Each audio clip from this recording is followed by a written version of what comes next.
আমি সরাতে গেলাম, তখন দেখছি মায়ের চরণ দুটি রয়েছে। গাংমুড়ি গ্রামে মুখার্জি পরিবারের দক্ষিণাকালীর মন্দিরে দেবীর চরণ চিহ্ন। রাজনগর থানার অন্তর্গত গাংমুড়ি গ্রামে গতকাল সন্ধ্যায় ঘটে গেল এক বিস্ময়কর ও ব্যতিক্রমী ঘটনা। গ্রামের মুখার্জি পরিবারের দক্ষিণাকালী মন্দিরের দেবীর রক্তিম আলতার চরণ চিহ্ন দেখতে পান পরিবারের সদস্য ও স্থানীয় বাসিন্দারা। গতকাল সন্ধ্যায় জানা যায়, প্রতিদিনের মতো মায়ের মন্দিরে সন্ধে দিতে আসেন মুখার্জি পরিবারের সদস্য পারুল মুখার্জি। সেই সময় তিনি লক্ষ্য করেন মন্দিরের বেদির ওপর স্পষ্ট আলতার পায়ের ছাপ রয়েছে, যা ধীরে ধীরে ওপরের দিকে উঠে গেছে। এমন দৃশ্য দেখে তিনি প্রথমে কিছুটা বিস্মিত হন এবং পরে পরিবারের অন্যান্য সদস্য ও প্রতিবেশীদের বিষয়টি জানান। এরপর একে একে স্থানীয় বাসিন্দারা মন্দিরে এসে সেই চরণ চিহ্ন প্রত্যক্ষ করেন।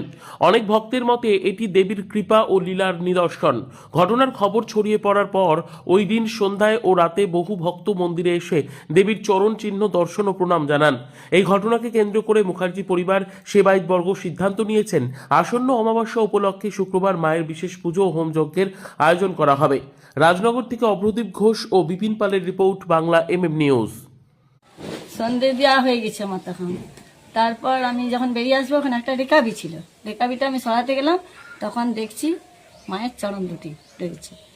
তারপর আমি দেখলাম, প্রণাম করলাম। আমাদের ঠাকুরমশাই এই আমার সামনেই আছে, তো তাকে ডাকলাম, ঠাকুরমশাই এসে এসে একটা জিনিস দেখে যাও।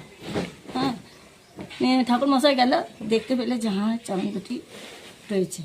তারপর বেদিতেও দেখছি দুটি চরণ সেখানে।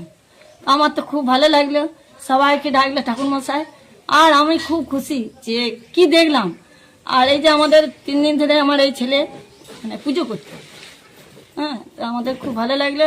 মা আমাদের এসেছেন, এদিকে বসেছেন, আবার খুব ভালো লেগেছে। ভালো বলবো।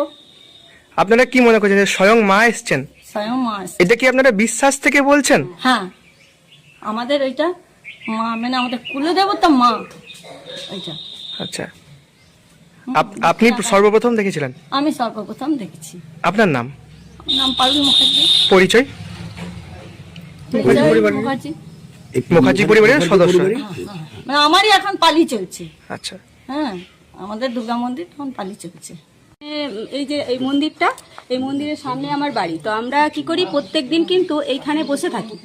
আমরা কয়েকজন মিলে এখানে ওই রোদটা থাকে, বসে বসে গল্প করি। তো কালকেও সেরকম যথারীতি 3:30 পৌনে 4টার সময় এসে বসেছি। মন্দির কিন্তু লাগানো ছিল। তো তারপর আমরা প্রায় 1 ঘন্টার থেকেও বেশি, 5টা 10-15 পর্যন্ত ওখানে বসেছিলাম। তারপর যে সন্ধে জ্বালবে, ওই পারুল মুখার্জি উনি এলেন, দরজা খুলে কিন্তু ভেতরে দেখেছেন। তার আগে কিন্তু তালা বন্ধ ছিল, আমরা কিন্তু কাউকে যেতেও দেখি নাই।